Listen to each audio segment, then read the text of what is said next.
नमस्कार अमरावती.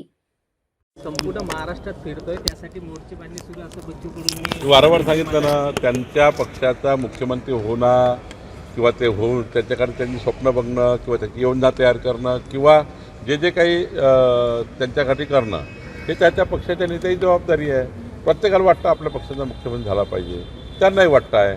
पण मी आधीच सांगितलं की या राज्यामध्ये तिन्ही पक्षाचं जे मॅन्डेट मिळालं आहे, भारतीय जनता पार्टी 137, शिंदेजी आणि आपले सुनेत्रा पवारजी, आम्ही सर्व मिळून 218, आणि त्यामुळे हे मॅन्डेट आहे. आता मॅन्डेटला शेवटी महत्त्व असतं राजकारणामध्ये, लोकशाहीमध्ये. त्यामुळे मॅन्डेटवर जायचं. आज काही तो विचार करायची गरज नाही कुणाला. बच्चू कडू यांनी पत्रकार परिषद घेऊन मागणी केलेली कर्जमाफीसाठी 75,000 कोटी रुपये शासनाने मंजूर करावे, अन्यथा आम्ही शेतकऱ्यांसाठी रस्त्यावर उतरून आंदोलन करू. महाराष्ट्रामध्ये कधी नव्हे इतकी मोठी कर्जमाफी मुख्यमंत्री देवेंद्र फडणवीसजी, एकनाथ शिंदेजी, सुनेत्रा पवारजी यांनी केलेली आहे. 36,000 कोटी रुपये या ठिकाणी शेतकऱ्याच्या या कर्जमाफीकरता दिलं आहे. आणि या कर्जमाफीतनं बऱ्यापैकी आम्ही जे शेतकऱ्याच्या पाठीशी उभं राहण्याचा प्रयत्न करतो आहे. निवडणुकीच्या काळामध्ये आम्ही एक मॅनिफेस्टो दिला होता, जाहीरनामा दिला होता महायुतीने. महायुतीच्या जाहीरनाम्यामध्ये कर्जमाफी म्हटलं होतं, ती आम्ही केलेली आहे. आणि पुन्हा शेतकरी कर्जबाजारी होऊ नये याकरताही विशेष योजना आम्ही तयार केली आहे. केवळ कर्ज माफ करूनच नाही, तर कर्ज पुन्हा शेतकऱ्याच्या वर होणार नाही याची योजना आम्ही तयार केली आहे. मला असं वाटतं की जसं जसं आपण पुढं जाऊ तसं पुन्हा अजून या ठिकाणी शेतकऱ्याच्या पाठीशी सरकार आहे, ते राहणार आहे. आणि खंबीरपणे आम्ही शेतकऱ्याच्या पाठीशी उभे आहोत. इंडिया आघाडीच्या दिल्लीत बैठक सुरू आहे, त्यामध्ये तमिळनाडूचे द्रमुक आणि टीव्ही या दोन्ही पक्षांनी दांडी मारली. आप आणि झारखंड मुक्ती मोर्चाची बैठक. महाराष्ट्राचा विचारा, दिल्लीचा कशाला विचारता मला, हे बोंडे साहेब बोलतील आपल्याला.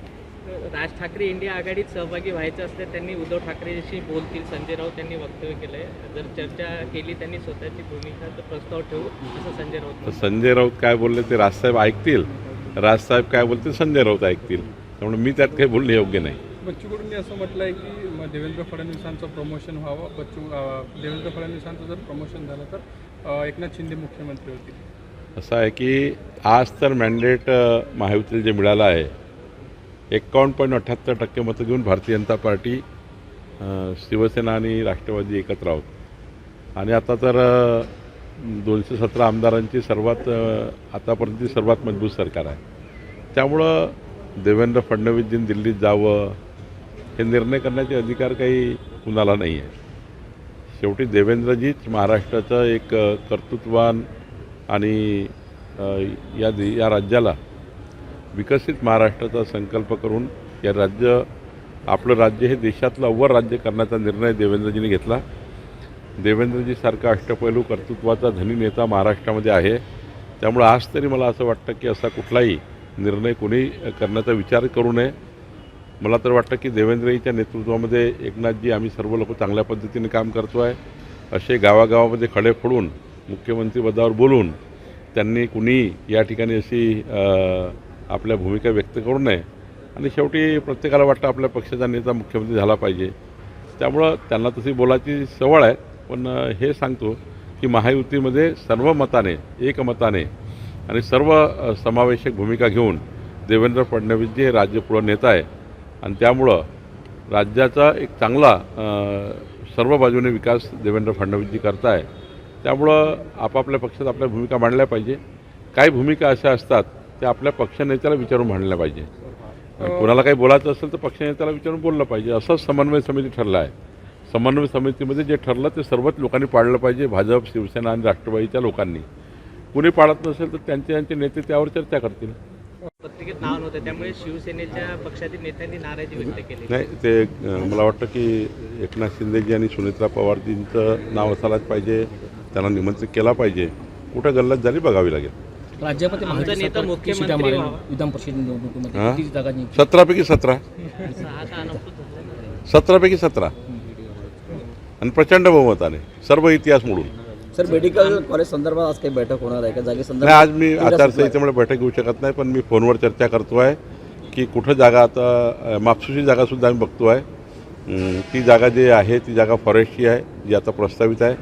फॉरेस्टची जागा मिळवायला वेळ लागतो, तरी बघू रवी राणाजी काय म्हणतात किंवा या ठिकाणी काय चांगलं आहे. सर्व लोकांना सर्व आमदारांना विश्वास घेऊन करू. मेडिकल कॉलेज हलवण्याचा काही नाही, काय अजून चर्चा नाही आहे, अजून विषयही नाही आहे.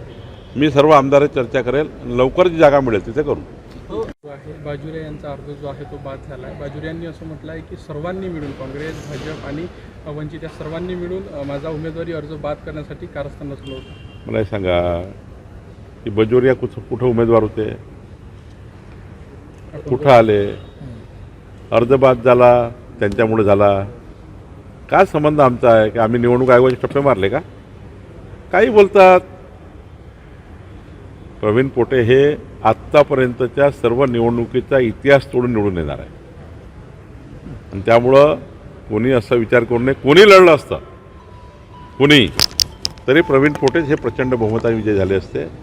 कशाला त्या ठिकाणी या गोष्टी आता करायच्या? हार बाद झाला. गेल्या वेळी प्रवीण पोटे यांना काँग्रेसचे जे 117 मतं होते त्यापैकी 100 मताच्या वर पदवी मी सांगितलं ना की प्रवीण पोटे हे सर्व इतिहास तोडून सर्व इतिहासाचे विक्रम मोडून निवडून येतील. तसे ते कलाकार व्यक्तिमत्व आहे, त्यामुळं त्यांना काही सांगायची गरज नाही, मला काही सांगायची गरज नाही. निश्चितपणे एक चांगला मोठा विजय अमरावतीमध्ये होईल. येत्या काळात काय नेमक्या कलाकार्या पाहायला मिळतील? येत्या काळात काय नेमक्या कलाकार्या पाहायला सर्व समावेशक उमेदवार आहे प्रवीण पोटे. सर्वपक्षीय